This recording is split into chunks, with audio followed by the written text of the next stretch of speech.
하셨나니 곧 영생이로다. 아멘. 사도신경 우리 신앙을 고백합니다.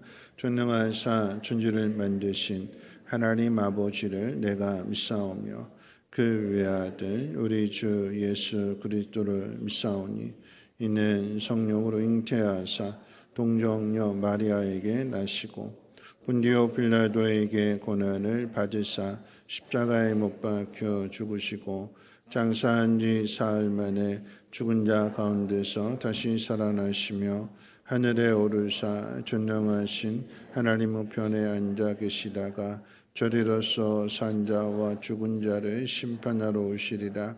성령을 믿사오며 거룩한 공예와 성도가 서로 교통하는 곳과 죄를 사해 주시는 곳과 몸이 다시 사는 곳과 영원히 사는 것을 믿사옵나이다. 아멘. 다 함께 앉으셔서 찬송가 585장 통일 찬송가로 384장 찬송 후에 송재영 장로님 기도해 주시겠습니다.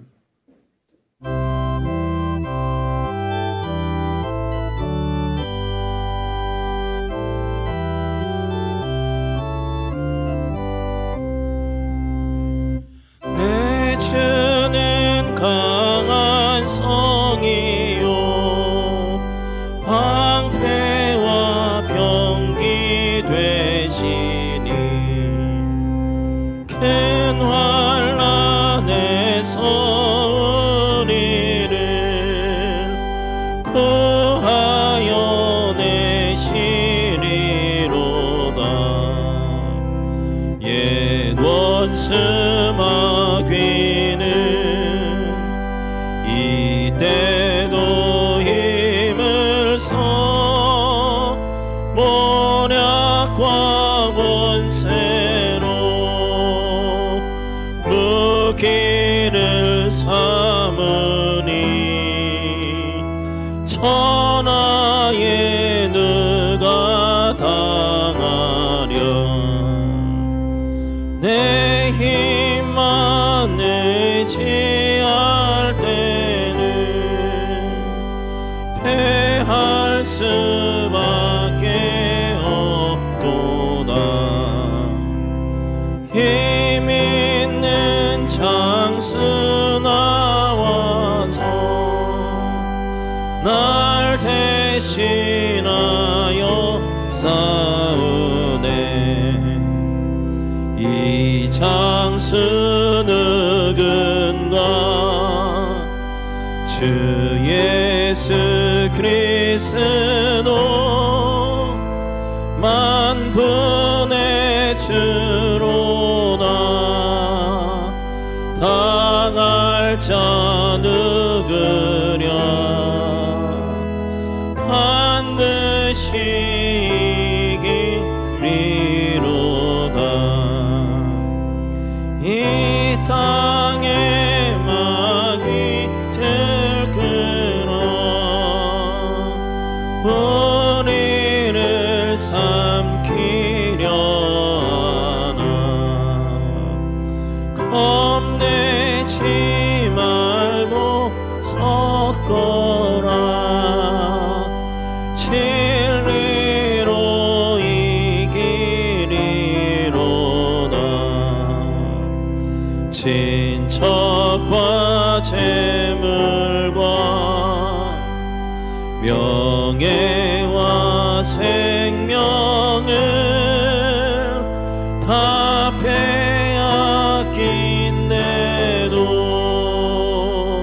진리는 살아서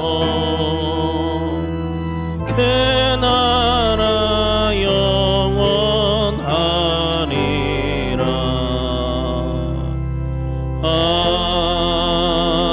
아멘.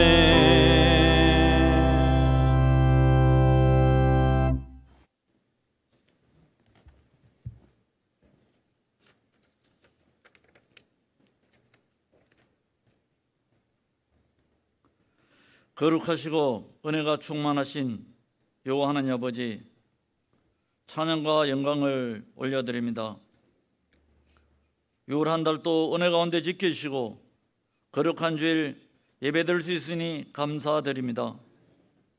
사랑의 하나님, 사랑과 은혜의 법으로 살아야 함에도 세상의 방법으로 살다가 왔으니 이 시간 불쌍히 여겨 주시옵시고 용서하여 주시옵소서. 귀한 시간 주님만을 찬양하며 성도의 모든 것이 회복되는 시간이 되게 하여 주시옵소서. 사랑과 은혜가 충만하신 여호와 하나님, 질병으로 각종 사고로 가정과 병원에서 고통 중에 있는 성도들 치료하여 주시옵소서. 경제적 어려움과 갖가지 문제로 힘든 생활을 하는 성도들 회복하여 주시옵소서. 또 코로나19로 낙심한 성도, 또 영적 침체기에 처한 성도, 신앙의 은혜가 회복되게 하여 주시옵소서.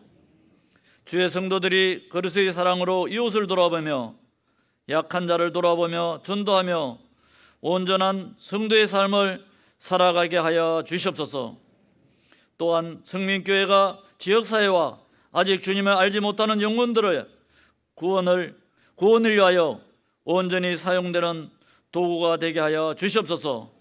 또 다음 세대를 세워가며 온전한 교회를 만들어가기에 부족함이 없도록 인도하여 주시옵소서. 이제 또 교육부서 각종 여름 행사가 있습니다.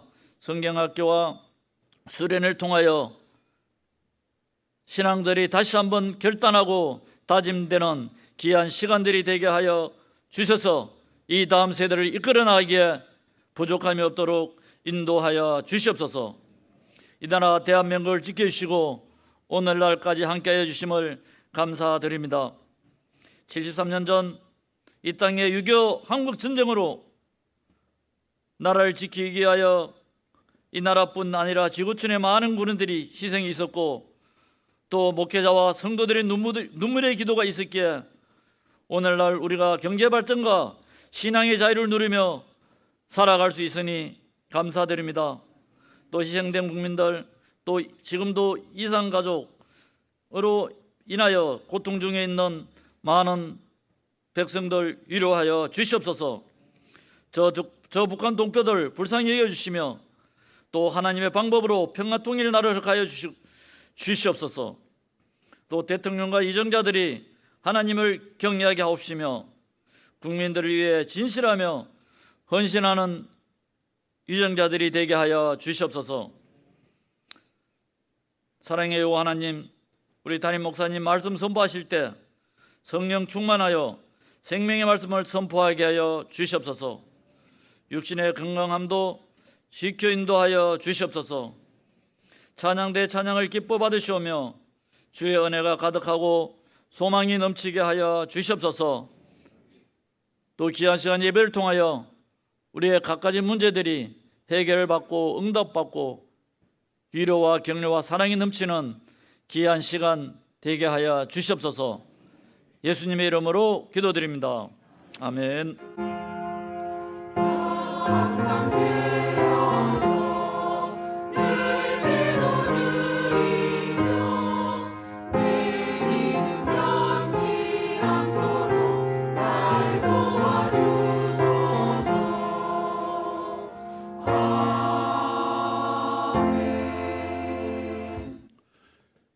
교회 소식은 주보를 참고해 주시고요. 오늘 저녁 예배는 총요전도의 헌신 예배로 드려지게 됩니다. 요전도 회원님들은 한 분도 빠짐없이 참석하여 주시기를 바라겠고요. 다음 주일 예배는 7월 첫 주 맥주 감사 주일 예배로 드려지게 됩니다. 아울러 이제 주보에 교육부서 여름 행사가 나와 있는데요. 7월 5일 수요일 저녁부터 이제 토요일까지 시원 청년부를 시작으로 해서 이제 8월 10일, 13일 주간에 예담 유초등부까지 여러 행사 계획들이 잡혀져 있습니다. 많은 관심들 가져주시고 기도해 주시기를 부탁드립니다. 3부 예배 후에 1시에 당회로 모이겠고요. 특별히 오늘 점심은 우리 바울 선교에서 잔치국수로 섬겨주십니다. 오랜만에 잔치국수로 섬겨주시는데 우리 바울 선교회를 위해서도 많은 관심 가져주시고 기도해 주시기를 바라겠습니다. 하나님 말씀 보도록 합니다. 하나님 말씀은 에베소서 6장 10절로 13절 말씀 제가 가진 성경으로 신약성경 317페이지고요. 에베소서 6장 10절로 13절 말씀을 제가 봉독하겠습니다. 끝으로 너희가 주 안에서와 그 힘의 능력으로 강건하여지고 마귀의 관계를 능히 대적하기 위하여 하나님의 전신갑주를 입으라. 우리의 씨름은 혈과 육을 상대하는 것이 아니요 통치자들과 권세들과 이 어둠의 세상 주관자들과 하늘에 있는 악의 영들을 상대함이라. 그러므로 하나님의 전신갑주를 취하라. 이는 악한 날에 너희가 능히 대적하고 모든 일을 행한 위에 서기 위함이라. 아멘. 임마누엘 찬양대 찬양 읽겠습니다.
기도하겠습니다. 좋으신 하나님, 오늘도 하나님을 예배하는 자로 우리를 불러주셨사오니 하나님 우리의 마음에서부터 나오는 찬양과 경배가 되게 하시고 우리의 마음이 밝아짐으로 인하여서 주변에 많은 사람들을 밝게 해줄 수 있는 그러한 믿음, 그러한 사람 되게 하옵소서.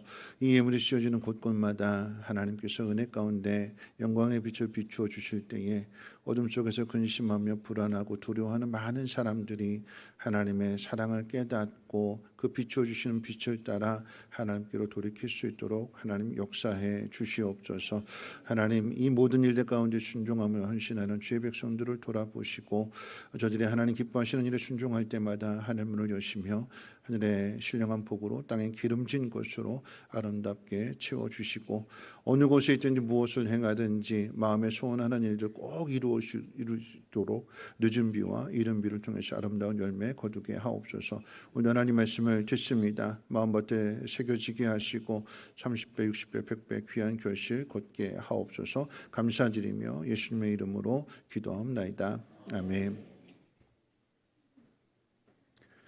네, 한 주일 동안도 편안하게 잘 지내셨는지요? 네, 우리 옆에 분하고 인사 나누겠습니다. 이렇게 인사하겠습니다. 정말 보고 싶었습니다. 하나님 당신을 사랑하십니다. 하고 인사하겠습니다.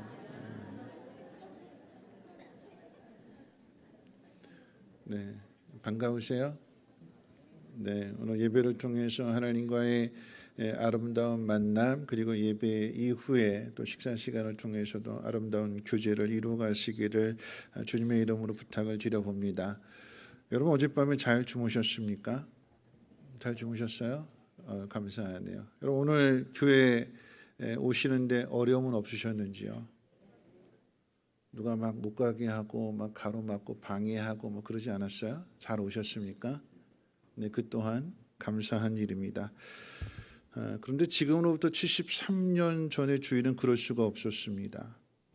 주일 새벽 4시 20분경 북한의 남침이 시작되었기 때문입니다.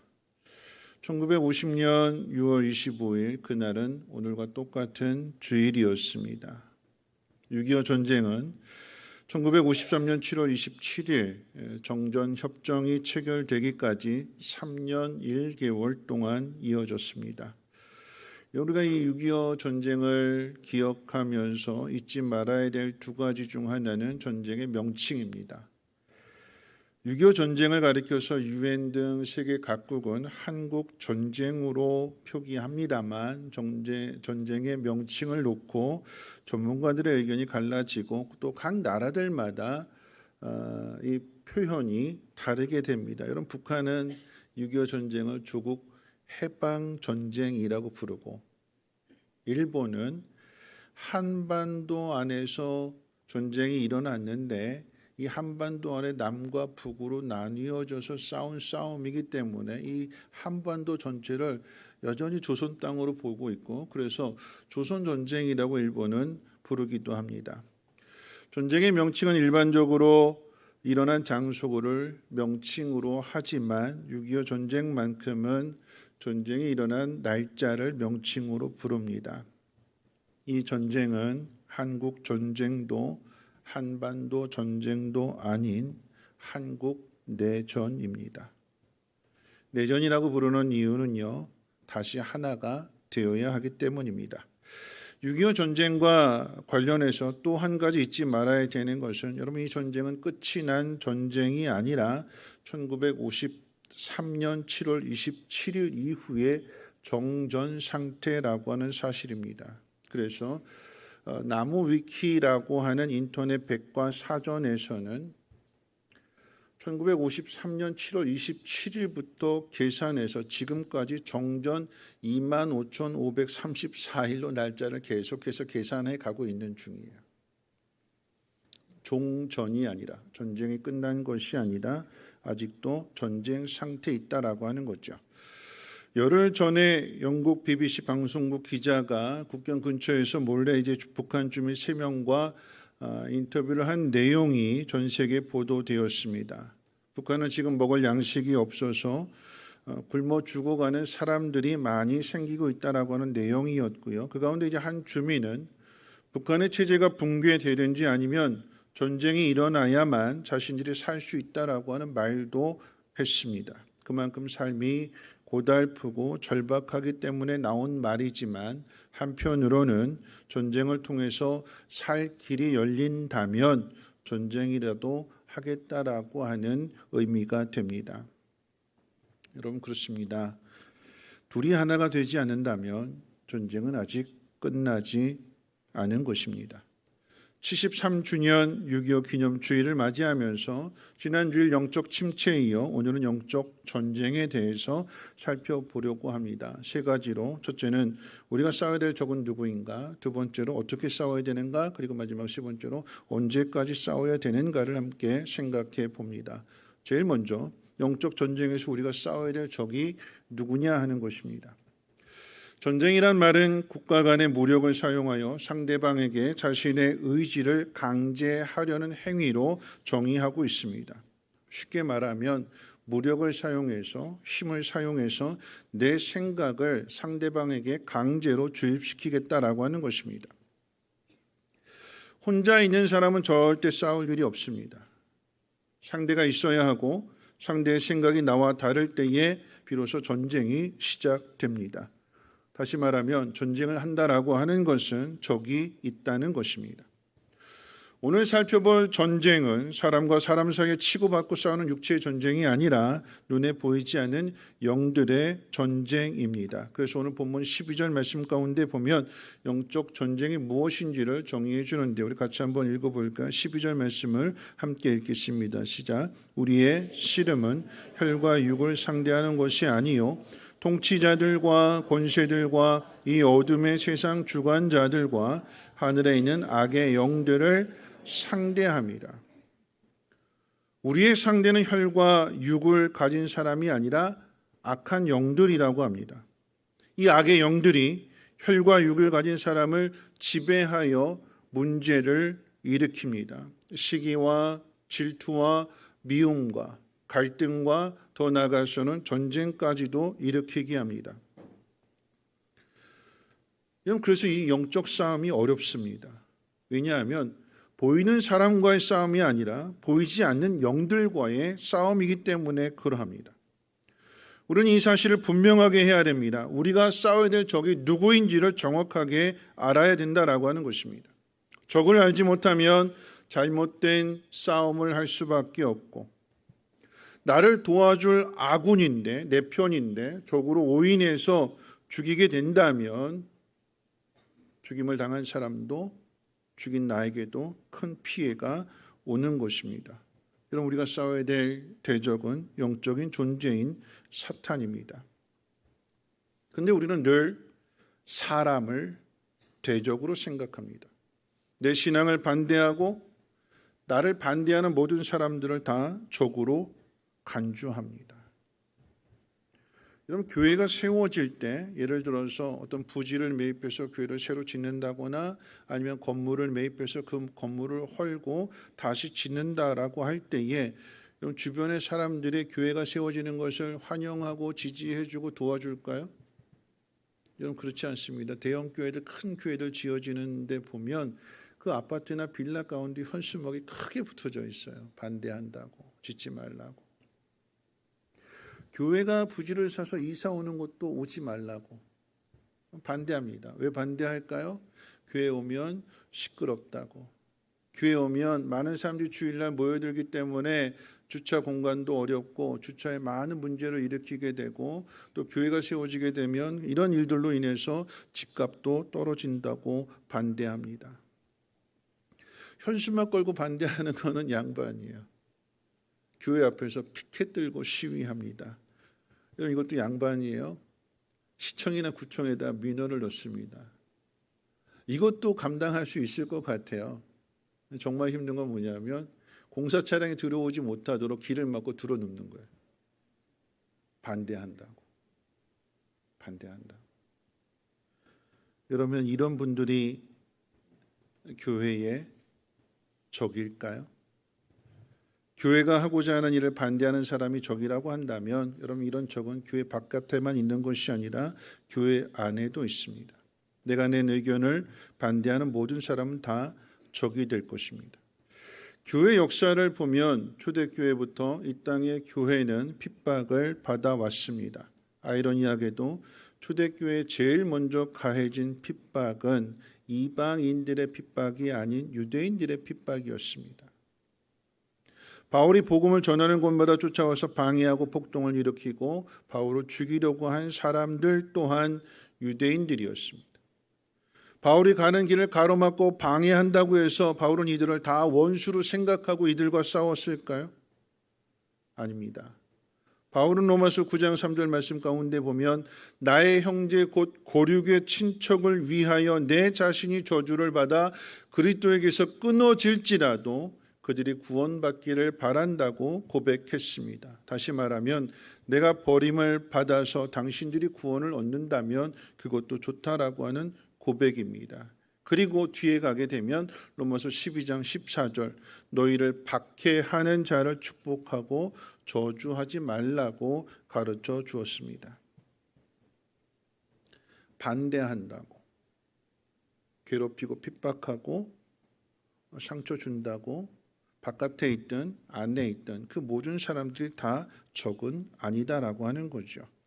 그들을 축복하고 저주하는 것이 예수를 믿는 사람들이 해야 될 일임을 분명하게 가르쳐 주고 있습니다.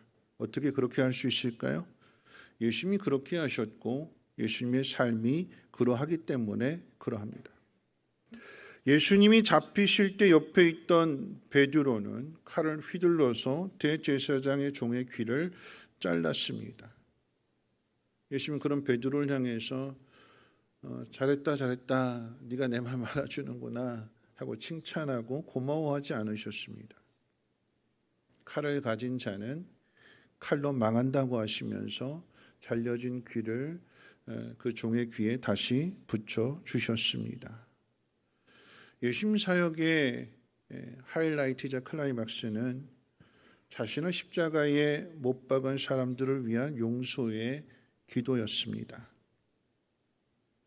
무슨 이야기냐면 우리의 신앙을 박해하는 사람들이 우리가 싸워서 물리쳐야 할 적이 아니라고 하는 것을 몸소 보여주신 것입니다. 오히려 불쌍히 여겨야 할 대상이고 악한 영의 지배에서 구원해야 할 대상이라고 하는 것입니다.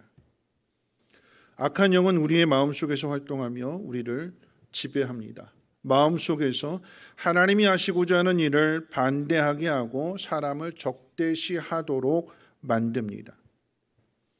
그럼 이 6.25 전쟁을 보면 북한의 김일성, 김정일, 이 김정은 이 세 부자가 지속적으로 계속하는 일이 무엇이냐면 쇠뇌 교육을 시켜서 이 남한 사람들을 원수로 생각하게 만든다라고 하는 사실입니다.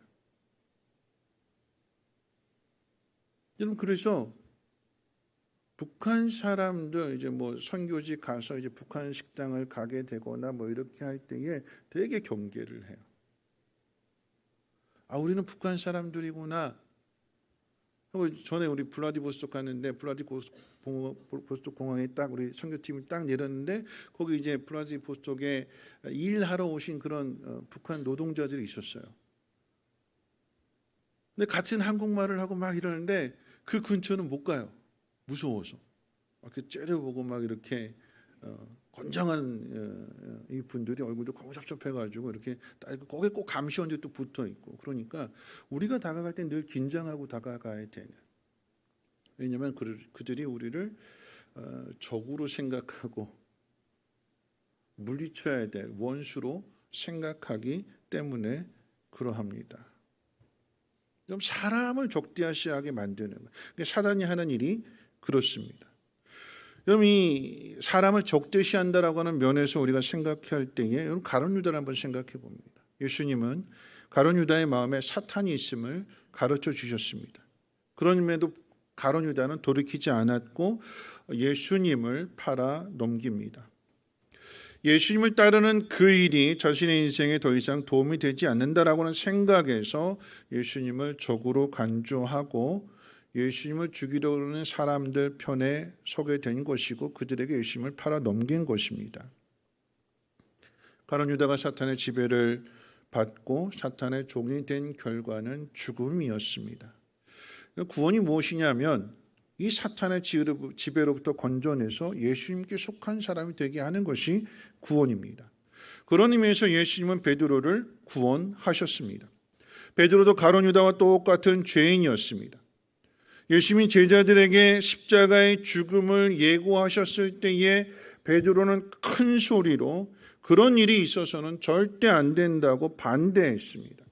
인간적인 마음에서 예수님을 위한 이야기였지만, 그런데 그 일은 하나님이 하시고자 하는 일들을 반대하는 것이었기 때문에 예수님은 꾸짖으셨습니다. 그런데 누구를 꾸짖으셨는가? 베드로야 물러가라 그러지 않으셨어요. 뭐라고 말씀하셨을까요? 사탄아 물러가라. 베드로 속에 있는 사탄을 꾸짖으신 것입니다. 사탄아 물러가라. 네가 하나님의 일을 생각하지 않고 도리어 사람의 일을 생각한다 하면서 꾸짖으신 것입니다. 이런 베드로를 예수님께서 제자로 부르실 때에 예수님의 제자가 되었다라고 하는 것이 바로 예수님의 그 제자로서 또 하나님의 사람으로서의 그 효력을 나타낸 것은 아닙니다. 베드로의 구원은 예수님의 부르심으로 예정된 것이지만 우리의 죄를 대신하여 죽으신 예수님의 십자가의 죽음을 통해서 그 효력이 시작이 되었고, 그 안에 하나님의 영이 거하심으로 인해서 하나님의 자녀가 된 것입니다. 이 사실을 우리는 분명하게 기억해야 됩니다. 이런 은혜로 구원을 받은 베드로의 삶은 그래서 변화가 됩니다. 이전에는 제일 높은 자리에 앉기 위해서 동료들을, 같은 제자들을 싸워야 될 경쟁자로 또 적으로 대했지만, 예수님의 은혜를 받은 후에는 경쟁자로 보지 않고 하나님 나라의 동역자로 봅니다.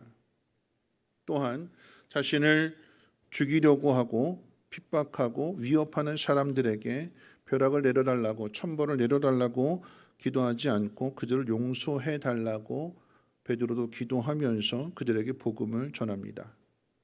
누가 적인지를 아는 것입니다. 자, 두 번째 생각해 볼 것은요, 영적 전쟁은 그러면 어떻게 싸워야 되는가라고 하는 거죠. 이 땅에 일어난 6.25 전쟁의 비극은 이념이 다르기 때문에 전쟁 발발의 위험이 있음에도 우리는 아무런 준비를 하지 않은 데서 시작이 되었습니다. 북한은 이 땅을 공산주의로 물들이기 위해서 모든 준비를 마치고 모두가 잠든 새벽에 침략한 반면에 남한은 싸울 준비가 안 되어 있었습니다. 싸울 준비를 하고 군사를 모으고 훈련하고 무기를 준비한 북한과 아무런 대비를 하지 않은 남한과의 전력은 2배 이상의 차이가 나올 수밖에 없고 그 전쟁은 질 수밖에 없습니다. 여러분, 재미있는 것은요, 김일성이 왜 하필 6월 25일을 전쟁 개시일로 선택했느냐라고 하는 것입니다. 군사 전문가들이 이 한반도의 6월은 농번기인데다가 더군다나 오늘 저녁에도 이제 많은 비가 예보가 되고 장마가 시작된다고 했을 때 이 6월은 장마철이 시작되는 때이기 때문에 전쟁의 시기로 적절치 않다고 합니다. 그럼에도 6월 25일 일요일 새벽으로 잡은 것은 일요일이 국군 휴가 날이기 때문에 가장 방어가 허술한 날로 생각을 합니다. 뿐만 아니라 김일성은 이 전쟁을 시작할 때에 8월 15일 날을 남과 북이 통일되는, 공산주의로 통일되는 디데이로 잡았어요. 8월 15일 광복절을. 8월 15일 날 내가 이 한반도를 공산화시켜서 남과 북이 통일되었음을 내가 선포하겠다. 그런 계획을 가지고 하루에 10km씩 진군을 계산하는 거예요. 하루에 10km씩. 그러면 부산까지 내려가는데 하루에 10km씩 계산할 때 며칠 걸리느냐? 50일입니다. 그러니까 8월 15일부터 계산해 보니까 50일 되는 날이 언제냐? 6월 25일. 이런 무슨 이야기일까요? 그만큼 철저하게 계산하고 계획하고 준비한 거예요. 이 남한을 타격하게 될 때, 침략하게 될 때 가장 허술한 때가 언제냐? 그리고 우리가 이런 전력을 비교하면서 계산해 보면서 10km씩 하루에 진군한다고 했을 때에 며칠 걸리느냐? 장마가 하늘이 전쟁을 가로막는다 할지라도 충분히 50일 만에 전쟁을 끝낼 수 있고 8월 15일 광복절을 맞이해서 남과 북이 공산주의로 하나가 되었음을 선포할 수 있다라고 하는 자신감이 있기 때문에 전쟁을 시작한 거예요. 그럼 실제로 북한이 부산까지 밀고 내려왔습니다. 하나님의 은혜로 유엔이 개입하고 메가더 장군의 인천 상륙 작전이 성공하지 않았다라고 하면, 그 보급로를 차단하지 않았다라고 하면 이 땅은 김일성의 계획대로 50일 만에 공산주의화되고 어쩌면 오늘 우리는 이 자리에서 예배를 하지 못하고 북한 주민들의 모습이 우리의 모습일 수도 있었다는 사실을 우리는 기억해야 될 것입니다. 우리 영적 전쟁도 똑같습니다. 6.25 전쟁이 우리의 힘만으로는 이 땅을 지킬 수 없었던 것처럼 사단은 우리보다 더 강한 힘을 가지고 있습니다. 우리의 모든 사정을 꿰뚫고 있어서 우리의 약점이 무엇인지도 잘 압니다. 거기에 철저한 계획까지 세우고 달려듭니다. 그럼 다윗이 범죄하는 장면을 한번 생각해 보세요. 전쟁터에 있어야 할 다윗이 요압에게 전쟁을 맡기고 궁에서 해가 질 때까지 잠을 잡니다. 그때가 석양이 질 무렵이었어요. 해가 지면서 불긋불긋한 그 노을 진 그런 모습들, 그때 일어나서 궁을 거니는데 아리따운 여인이 목욕을 하는 그 모습을 보게 되는 거죠. 여러분, 그런 상황들, 그 타이밍을 한번 잘 보십시오. 이른 아침도 아니고 한창 일할 때도 아니고, 그리고 다윗이 전쟁을 하러 나갈 준비를 하던 때도 아니고, 약점이 무엇인지, 그리고 이 약점을 언제 공격하면 무너질 것인지 사단은 다 알고 그 모든 것들을 준비한 거죠. 여러분, 우리가 어떻게 이 싸움을 이길 수 있을까요? 이렇게 준비하고 계획하고 그리고 힘을 가지고 달려드는데 우리가 어떻게 이 싸움을 이길 수 있을까요? 어떻게 이 싸움을 이길 수 있는지를 두 가지로 한번 생각해 본다면, 첫 번째, 우리 먼저 말씀 읽어봐야 될 텐데요. 베드로전서 5장 8절로 9절 말씀을 우리 화면에 띄워드릴 텐데 화면 보고 한번 읽어보도록 하겠습니다. 베드로전서 5장 8절로 9절 앞부분까지 함께 읽겠습니다. 시작. 근신하라, 깨어라, 너희 대적 마귀가 오는 사자같이 두루 다니며 삼킬 자를 찾나니 너희는 믿음을 굳건하게 하여 그를 대적하라. 아멘. 네. 믿음을 굳건히 하여 그를 대적하라. 베드로 사도가 이 말을 하는 것은 자신의 아픈 상처가 기억났기 때문입니다. 십자가의 죽음을 앞에 두고 예수님 베드로에게 깨어 기도하라, 시험에 들지 않도록 기도하라고 했는데 베드로는 잠들어 있었고 그 결과 사탄과 영적 싸움에서 졌습니다. 그래서 그 아픈 경험을 바탕으로 성도들을 가르치고 권면하는 것입니다. 철저한 계획을 세우고 달려드는 이 영적 전쟁을 이길 수 있는 길은 내 영혼이 깨어 있는 것입니다. 눈을 감고 잠들어 있으면 적을 볼 수 없지만 눈을 뜨고 깨어 있으면 적을 볼 수 있습니다. 우리가 떠야 하는 눈은 육신의 눈이 아니라 영의 눈입니다. 그리고 이 영의 눈은 믿음과 연결됩니다. 앞서 베드로전서 5장 9절에서 믿음을 굳건하게 하라라고 하는 것은 자신이 해야 할 일이 무엇인지를 잘 알고 있다라고 하는 의미가 됩니다. 그런데 그 일을 사탄이 방해하거든요.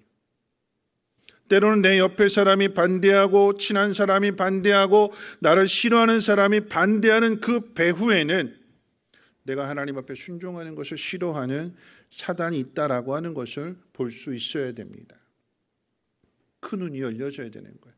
그 사람의 문제가 아니라 그 사람 속에 역사하는 악한 영이 문제다라고 하는 것을 볼 수 있는 분별력과 지혜를 가져야 된다라고 하는 것입니다. 반대하고 방해하는 배후에 사탄이 있다라고 하는 것을 아는 사람이 다음으로 해야 될 두 번째 일은 기도입니다. 왜냐하면 우리의 힘으로는 사탄과 싸워서 이길 수 없기 때문입니다. 그래서 사탄과의 싸움에서 승리하신 예수님께 도움을 청하는 것입니다. 여러분, 귀신 들린 사람 앞에서 뭐라고 하면 귀신이 나갈까요? 사탄아 물러가라 그러면은 귀신이 나갈까요? 그것만 가지고는 안 돼요. 뭘 붙여야 될까요? 거기다 예수의 이름으로. 예수의 이름으로 명하노니 사탄아 물러가라. 그 안에 예수의 영이 있느냐 없느냐. 예수의 영이 있는 사람이 예수의 이름으로 명하게 될 때 사탄은 도망갑니다. 그런데 예수의 영이 없는데, 그럼 사도행전에 보면 귀신들을 쫓아내는 모습들을 보고 나도 좀 그렇게 해봐야겠다라고 흉내낸 사람이 있었어요. 그랬더니 귀신이 그 사람에게 이야기합니다. 내가 예수도 알고 바울도 아는데 넌 누구냐? 이런 표현이에요. 쉽게 표현해서 우리끼리 하는 얘기는 넌 뭔데 까부냐? 왜 너까지 날뛰냐? 그런 이야기. 내가 예수도 알고 바울도 아는데 넌 누구냐? 깜짝 놀래가지고 도망가죠. 우리 힘으로 싸울 수 없다라고 하는 얘기. 우리 힘으로는 이길 수 없다라고 하는 것입니다. 시험을 이기신 예수님, 죽음의 권세를 깨뜨리시고 부활하신 예수님, 그 예수님의 이름으로 명하게 될 때에 사단이 두려워서 도망가는 거죠. 오늘 본문에서도 이 사실을 우리에게 가르쳐 줍니다. 바울은 에베소 성도들에게 마귀의 관계를 대적하기 위하여 하나님의 전신갑주를 입으라고 합니다. 여러분, 전신갑주를 입었다라고 하는 것은 싸울 준비가 됐다라고 하는 거죠. 싸울 준비를 마쳤다라고 하는 거예요. 그런데 보다 중요한 것은 그 다음 말씀인데요. 오늘 본문으로 다시 돌아와서 에베소서 6장 18절 말씀 같이 한번 읽어볼까요? 화면 보시고 함께 읽어봅니다. 시작. 모든 기도와 간구를 하되 항상 성령 안에서 기도하고 이를 위하여 깨어 구하기를 항상 힘쓰며 여러 성도를 위하여 구하라. 사탄과 싸울 준비를 한 사람이 해야 하는 일은 기도입니다. 그럼 앞서 전쟁을 이야기할 때 보통 일반적인 전쟁의 명칭은 싸움이 일어난 장소를 가리켜서 싸움의 이름을 붙였어요. 뭐 펠레폰네소스 전쟁, 뭐 아테네 전쟁, 카르타고 전쟁, 그 일어난 장소, 일어난 지명을 따라서 전쟁의 이름이 붙여지게 되는 거예요. 우리가 싸워야 될 장소는 어디일까요? 어디서 싸워야 될까요? 우리가 싸워야 될 존재가 사탄이라고 한다면, 영적인 존재요 악한 영들이라고 한다면, 여러분 우리가 싸워야 되는 장소는 어디일까요? 어디서 싸워야 되지요? 기도하는 자리입니다. 오늘 기도하는 자리에서 싸워야 되는 거예요. 나를 힘들게 하고 나를 받게 하는 사람과 치고받고 싸우는 싸움이 아니라 기도의 자리에서 내가 싸워서 승리한 뒤에, 악한 영들과의 싸움에서 승리한 뒤에 나를 힘들게 한 그 사람을 보십시오. 한번 미울까요? 불쌍한 마음이 들까요? 여러분, 내가 이 기도의 자리에서 기도를 통해서 악한 사단의 그 영들을 쫓아내지 않고 사단과의 싸움에서 이 기도의 자리에서 승리하지 못하고 그대로 나가서 그 사람을 본다면, 나는 충분히 싸웠다고 생각하고 나는 충분히 이겼다고 생각해서 그 사람을 봤는데 여전히 밉다면 이긴 거예요, 진 거예요? 아직 안 이긴 거예요. 우리가 싸워야 되는 장소는 그 사람이 아닙니다. 그 사람을 만나서 시시비비를 가리고 누가 오르냐, 그러면 머리끄댕이 다 빠지게 되는 거예요. 싸움 어디서 싸워야 되는가? 기도 자리입니다. 기도 자리. 이 기도하는 자리에서 내가 하나님의 뜻에 나는 순종할 수 있는가? 그렇지 않고 이 기도의 자리에 있음에도 불구하고 여전히 내 생각이 가득해서 하나님 그 사람 벌 주세요. 그 사람 천벌 내려주세요. 그 사람 망하게 해주세요. 이런 기도가 나온다라고 하면 이건 하나님 원하시는 기도가 아닙니다. 하나님 내가 그 사람에게 하나님의 사랑을 하나님의 마음을 전하게 해주세요. 하나님 이 어그러졌던 그 마음들이 다시 하나가 되게 해주세요. 화목하게 해주세요. 이런 기도를 드려야 되고 이렇게 기도한 대로 그렇게 행할 수 있을 때까지 기도해야 되는 거예요. 여러분 예수님의 기도를 한번 보십시오. 십자가의 죽음을 앞에 두시고 예수님께서 첫 번째 기도, 처음에 시작할 때 기도는 이 잔을 내게서 옮겨 주시옵소서였습니다. 근데 그 기도의 마지막에 뭐라고 기도하실까요? 나의 원대로 마옵시고 아버지의 뜻대로 하옵소서. 그렇게 3번 기도하신 후에 십자가를 지시고 가장 극심한 고통 가운데에서도 하나님 저들을 용서해 주십시오. 어떻게 이렇게 할 수 있을까요? 기도의 자리에서 승리했기 때문에 그러합니다. 언제까지 기도해야 되는가? 미운 사람이 이뻐 보이고 불쌍히 여길 때까지 기도해야 되는 거예요. 하나님의 영이 우리 가운데 가득 채워질 때까지 기도해야 되는 것입니다. 자, 마지막 3번째 생각해 볼 것은요. 영적 전쟁은 언제까지 싸워야 되는가라고 하는 거죠. 여러분 6.25 전쟁은 아직 끝난 것이 아니라고 그랬습니다. 우리는 정전 중입니다. 이 싸움은 갈라진 이념이 하나로 통일이 되어야 비로소 끝이 납니다. 그렇기 때문에 우리는 아직 전쟁 중입니다. 6.25 전쟁 때 이 나라를 지키기 위해 목숨을 바친 용사들이 소망했던 것은 분단이 아니라 통일이었습니다. 하나의 민족이었습니다. 이만큼만 하면 됐다.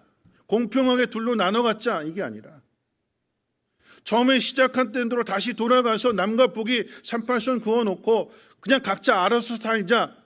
이것을 위해서 목숨을 바친 것이 아니라 하나의 민족이 될 수 있도록 저들에게도 자유와 평화와 그 행복이 깃들 수 있도록 그 일을 위해서 하나가 되는 통일 한국을 위해서 목숨을 바쳐서 싸웠던 것입니다. 아직까지 정전 중이요 전쟁 중이라고 한다면 이 하나가 되어야 될 이 소망을 누가 이루어야 될까요? 앞선 세대는 이 땅에 공산주의가 되지 않도록 자신들의 생명을 바쳤습니다. 우린 그분들의 희생으로 인해서 이곳에서 마음껏 자유를 누리며 모든 혜택을 누리고 있습니다. 내가 싸워서 얻은 자유와 행복이 아닌 앞선 세대가 우리를 위해서 만들어준 자유와 행복입니다. 그 혜택 속에 살아가는 우리들이 해야 할 일은 정전이 아닌 종전입니다. 둘이 아닌 하나가 되는 일입니다. 먹을 것이 없어 죽어가는 북한이 전쟁을 일으킬 수 있다라고 하는 그 말을 결코 허투루 들어서는 안 될 것입니다. 우리가 싸워야 되는 싸움은요, 북한과의 싸움도 아닙니다. 이것은 영적 싸움입니다. 이 영적 싸움은 교회 안에도 있습니다. 교회 안에 두 파가 갈라져요. 그런데 갈라진 그 두 파가 서로 자기가 옳다고 합니다. 서로 자기가 옳다고 하니까 여러분 전쟁이 되는 거예요. 그럼 질문이 나오죠. 저 어렸을 때 이제 전쟁 놀이를 해요. 친구들하고 초등학교 다닐 때 동네에서 전쟁 놀이를 하면 누가 국군을 하고 누가 괴뢰군을 할까요? 어떻게 정할까요? 전쟁을 하려면 국군이 있어야 되고 괴뢰군이 있어야 돼요. 다 국군이 되고 싶어 하는데 괴뢰군 되기 싫어하는데 어떻게 정할까요? 가위바위보. 가위바위보로 정하는 거예요. 이긴 사람이 국군 되고 진 사람이 괴뢰군 되고. 그래서 싸웠어요. 어떻게 싸웠어요? 빵! 총도 없어요. 손으로. 빵! 너 죽었어. 죽여야 싸움이 끝나요. 죽여야 싸움이 끝나요. 여러분 전쟁은 그런 것입니다. 똑같은 의미를 한번 생각합니다. 교회 안에서 누가 국군이고 누가 괴뢰군일까요? 여러분 두 사람이 싸운다고 하면 누가 국군이고 누가 괴뢰군일까요? 누가 하나님의 사람이고 누가 사단의 종일까요? 우리는 다 나는 하나님의 사람이고 상대방은 다 사단의 종으로 생각합니다. 나는 하나님 편에 있고 상대방은 다 사단의 편에 서 있다고 생각합니다. 그러고 싸웁니다. 그렇게 싸우니까 어떻게 해요? 상대방이 죽을 때까지 싸우는 거죠. 여러분, 전쟁은요, 한 사람이 죽어야 끝이 납니다. 그게 세상의 싸움이에요. 전쟁이라고 하는 것 왜 일어나는가 봤더니 그 속에는 죄가 들어있는데 그 죄의 모습이 무엇이냐? 나는 다 옳고 상대방은 다 틀렸습니다. 내가 하는 일은 하나님 원하시는 일이고 상대가 하는 일은 하나님의 일을 방해하는 것으로 생각합니다. 나는 안 죽고 상대방만 죽이겠다라고 하는 싸움이 세상의 싸움인데 그 싸움이 교회 안에도 있기 때문에 예수님이 이 땅에 오셔서 그 반대의 본을 보이신 것입니다. 자신이 죽으셨습니다. 자신을 죽이려고 하는 사람들을 불쌍히 여기셨습니다. 그리고 그들을 위해서 기도하셨습니다. 말씀을 마치려고 하는데요. 이 죄라고 하는 것은 인간의 좋았던 사이를 갈라놓습니다. 누구도 유예는 없습니다. 뜨겁게 사랑했던 부부의 사이도 갈라놓고 눈에 넣어도 아프지 않았던 부모와 자녀의 그 사이도 갈라놓습니다.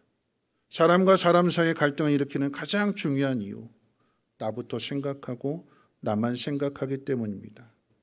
포기하지 않기 때문에, 끝까지 나를 포기하지 않고 나를 지키려고 하기 때문에 전쟁도 불사하는 것입니다. 결국 영적 싸움의 핵심은요, 나 자신과의 싸움이고 나를 다듬어가는 싸움입니다. 이 싸움은 도대체 언제까지 해야 되는 걸까요? 마지막 말씀 읽고 마치도록 할 텐데요. 베드로전서 4장 7절로 8절 말씀 우리 화면 보시면서 같이 한번 읽겠습니다. 시작. 만물의 마지막이 가까웠으니 그러므로 너희는 정신을 차리고 근신하여 기도하라. 무엇보다도 뜨겁게 서로 사랑할지니 사랑은 허다한 죄를 덮느니라. 싸움의 자리는 치고받고 싸우는 싸움의 자리가 아니라 기도하는 자리라고 그랬어요. 언제까지 기도해야 될까요? 그 사람을 사랑할 수 있을 때까지.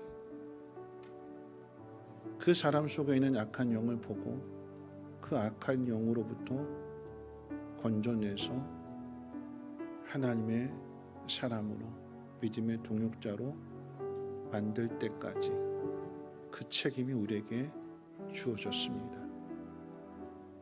북한 주민들이 먹을 것이 없어서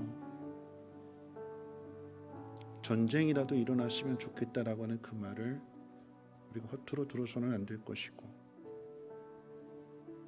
남한은 남한이요 북한은 북한이요 너희 알아서 살고 우리는 알아서 살겠다, 이대로 좋다, 그것이 아닌 다시 하나가 될 수 있도록, 정전이 아닌 종전이 될 수 있도록 우리가 남은 숙제를 감당해야 되는 것이고, 멀리부터가 아닌 가까운 곳에서부터 내 주변의 사람들과의 관계 속에서, 가정 안에서, 또 직장 안에서, 교회 안에서 하나가 되는 그 일에 힘써 나가시기를 주님의 이름으로 부탁을 드립니다. 우리 함께 일어나셔서 파송의 노래 너의 가는 길에 주의 평강이 있으리 함께 찬송하고 기도하고 축도로 마치겠습니다.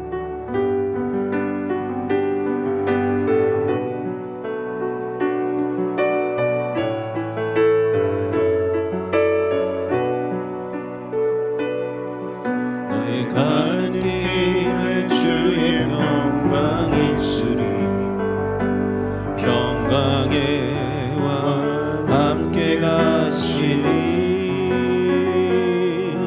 너의 걸음 주 인도하시리 주의 강한 손 너를 이끄시리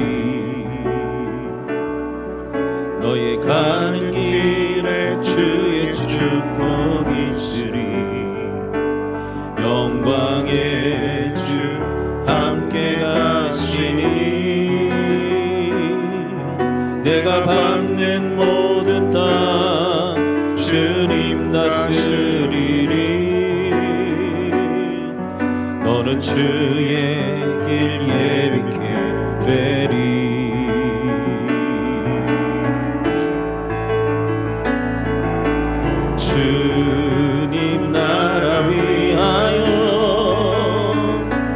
길 떠나는 나의 영제여 주께서 가라시니 너는 가라 주의 이름으로 거치는 광야 위에 꽃은 피어나고 세상은 내 안에서 주님의 영광 보리라 강하고 담대하라 세상에 계신 주들 함께 너와 동행하시며 내게 새 힘을 주님 나라 위하여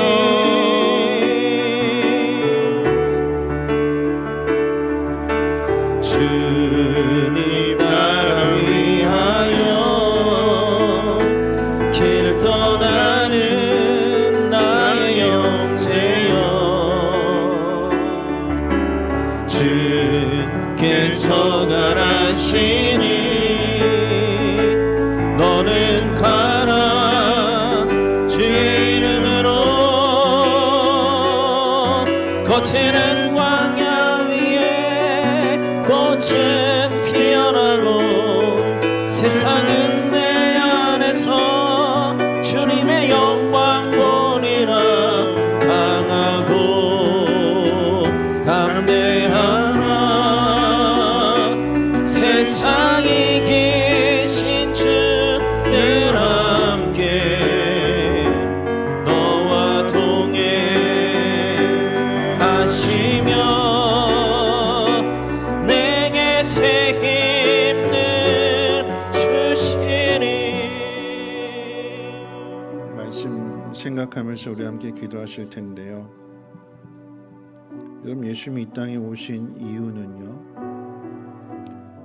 하나님께서 이스라엘을 사랑하심으로 이스라엘 통해서 이방인들에게 하나님의 사랑을, 하나님의 축복을 보여줌으로 하나가 되게 하라라고 하는 것이 하나님의 뜻이고 이스라엘의 사명이었습니다. 그런데 이스라엘은 그 일을 하지 않고 이방 사람들을 외면하고 자기들만 생각하게 되는 거죠. 그래서 주님이 오셨어요. 소외받고 외면당하던 이방 사람들에게 사도 바울을 통해서 교회를 세워가시는데, 그럼 이스라엘을 버리시는가? 아니요. 로마서 말씀 가운데 보면 그들이 다시 돌아오게 되는 것, 그게 하나님의 뜻이래요. 그게 사명입니다. 하나가 되라라고 하는 것. 여러분, 이 사명은 우리에게 주어진 사명이기도 하고요. 특별히 남과 북의 이 분단의 상황들 속에서 나는 걱정 없이 살아가니까 난 아무 상관없다. 네가 어떻게든지 난 상관없다. 그랬더니 북한 사람들이 이야기합니다. 못 살겠다, 죽겠다. 전쟁이라도 이렇게 해야 되겠다. 결국 우리에게 돌아오는 것입니다. 싸우지 않도록, 하나가 될 수 있도록, 가정에서부터, 직장에서부터, 교회 안에서부터 이것을 실천해야 되는 것이고, 남과 북이 하나가 될 수 있도록 이 일을 우리 마음 가운데 사명으로 생각하고 기도해야 될 것입니다. 가장 중요한 싸움의 자리는 기도의 자리입니다. 내 안에 하나님으로 충만하게 채워질 때까지, 그리고 하나님 뜻에 순종할 수 있을 때까지 하나님 나를 긍휼히 여겨주시고 나를 도와주시고 하나님으로 충만하게 채워주시옵소서. 내가 밟는 그 땅 그곳에 하나님의 나라가 이루어지게 하시고 하나가 되게 하옵소서. 한 마음으로 함께 통성으로 하나님 앞에 기도합니다. 거룩하신 하나님, 오늘도 6.25 기념주의를 맞이하면서 우리가 싸워야 될 적이 누구인가를 말씀을 통해서 생각해 봅니다. 어디서 싸워야 되는지, 하나님, 우리가 싸워야 될 자리는 하나님 기도하는 자리입니다. 우리의 힘만으로 싸울 수 없기 때문에 주님의 도우심을 구해야 할 것입니다. 주님, 나를 도와주시옵소서. 주님, 나를 불쌍히 여겨주시옵소서. 나로 하여금 하나가 되는 그 일에 힘쓸 수 있도록 하나님 내 마음을 변화시켜 주시고 하나님으로 충만하게 채워지게 될 때 남을 죽여서 승리할 싸움이 아니라 내가 죽어서 하나가 되어줄 수 있는 저들을 그 악한 영들로부터 건져내고 구원하고 함께 하나님의 나라를 이루어갈 수 있는 믿음의 동력자로 세워갈 수 있도록 하나님께 감당하게 하여 주시옵소서. 지치지 않게 하시고 포기하지 않게 하시고 끝까지 싸워서 이길 수 있는 마침내 모두가 다 행복해질 수 있는 그날을 볼 수 있도록 하나님 우리를 사용해 주시옵소서. 거룩하신 하나님, 6.25 기념주의를 맞이하면서 하나님 말씀을 듣습니다. 하나님, 종전이 아니라 아직 정전 상태에 있습니다. 아직 전쟁이 끝나지 않았습니다. 하나님이 전쟁을 끝날 수 있는 것은 둘이 하나가 되는 일입니다. 저들이 하나님의 사랑을 깨닫고 하나님께로 돌이킬 수 있도록 그 체제가 무너져서 하나님께 항복하고 나올 수 있도록 하나님 강하게 역사해 주시되 하나님 우리들을 사용해 주시옵소서. 우리만 생각하는 것이 아니라 저들을 품을 수 있도록 하나님 기도로 준비하게 하시고 통일을 준비할 수 있는 우리 모두가 되게 하옵소서.